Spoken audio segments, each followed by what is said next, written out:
ملیے 24 سالہ پرعزم نوجوان مصری خاتون آیا میڈنی سے، جو بیک وقت تیراکی، گھڑ سواری، شمشیر زنی اور نشانہ بازی کی ٹریننگ کرتی ہیں اور لنڈن اولمپکس میں انہی 5 مقابلوں میں حصہ لیں گی۔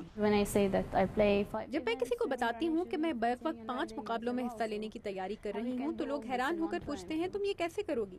ہمارے ہاں کہا جاتا ہے کہ جب آپ کچھ کرنے کا عزم کر لیں تو کوئی بھی کام بآسانی کر سکتے ہیں۔ ایک مسلمان خاتون ہونے کے ناطے سے وہ یہ تمام کھیل اپنے سر پر سکارف باندھ کر کھیلتی ہیں۔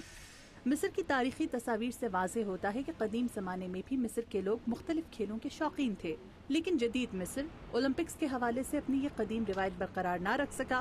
Ahmad Hassanein first Olympic athlete from Egypt. Mohamed Eltouny مصر میں کھیلوں سے متعلق تنظیم ایجپٹس ماڈرن پینٹیتھلن فیڈریشن کے سربراہ ہیں۔ مجھے لگتا ہے کہ آیا اولمپکس میں میڈل جیت سکتی ہے اور میرا خواب پورا ہو سکتا ہے۔ آیا افریقہ سے تعلق رکھنے والی بہترین خاتون کھلاڑی ہیں اور اس سال اولمپکس کے لیے ایک مشکل حریف بھی۔ اگر وہ جیت گئیں تو وہ ایسی کامیابی حاصل کرنے والی مصر کی پہلی خاتون ہوں گی، لیکن اس سال انہیں کچھ مشکلات کا بھی سامنا رہا۔ ان کی کمر پر چوٹ لگنے کے علاوہ لندن اولمپکس اس سال رمضان میں ہوں گے، جبکہ عالمی سوئمنگ فیڈریشن کے مطابق انہیں اسلامی طریقے سے پورا لباس پہن کر تیراکی کی اجازت نہیں مل سکے گی۔ گو کہ یہ اصول اسلام سے مطابقت نہیں رکھتے، لیکن پھر بھی آیا مقابلوں میں حصہ لینے کا ارادہ رکھتی ہیں۔ طارق النویحی ان کے تیراکی کے کوچ ہیں اور کہتے ہیں کہ سوئمنگ کا لباس محض تفریح کے لیے پہننا غلط ہے، لیکن سوئمنگ کے مقابلے کے لیے ٹھیک ہے۔ ٹریننگ کے لیے تیراکی کا روایتی لباس پہننے میں میرے نزدیک کوئی برائی نہیں،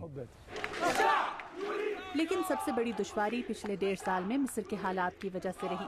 انقلاب کی وجہ سے سابق صدر حسنی مبارک کو اقتدار چھوڑنا پڑا اور ملک کے نوجوان اولمپئنز کے لیے وسائل میں کمی ہوئی۔ جس مہینے انقلاب آیا اس سے اگلے مہینے ہمیں ایک سپورٹس کیمپ میں جانا تھا۔ اس کے علاوہ مصر میں ایک ورلڈ کپ بھی تھا جو منسوخ کرنا پڑا۔ اسی طرح 2 مہینے گزر گئے، فنڈز نہ ہونے کی وجہ سے ہم کہیں نہیں جا سکتے تھے۔ ان مشکل حالات کے باوجود آیا نے پچھلے سال ہنگری میں ہونے والے ماڈرن پینٹیتھلن ورلڈ کپ میں سونے کا تمغہ جیتا تھا۔ وہ کہتی ہیں کہ کامیابی کے لیے معتدل رویہ اپنانا ضروری ہے۔ تبدیلی وقت کے ساتھ آہستہ آہستہ آتی ہے۔ ایسا نہیں ہوتا کہ میں بیک وقت 10 سیڑھیاں چڑھ جاؤں، مجھے ہر کام درجہ بدرجہ کرنا ہوگا۔ مصر میں جدید تاریخ میں پہلی مرتبہ فوجی حکومت کی بجائے جمہوریت اپنی جڑیں پکڑ رہی ہے اور ایک نئی تاریخ رقم ہو رہی ہے۔ آیا کو امید ہے کہ ان کے لیڈر تاریخ کے سبق کو یاد رکھیں گے۔ جیفت ویکس اور الزبتھ ایرٹ کے ساتھ مدیحہ انور، اردو VOA۔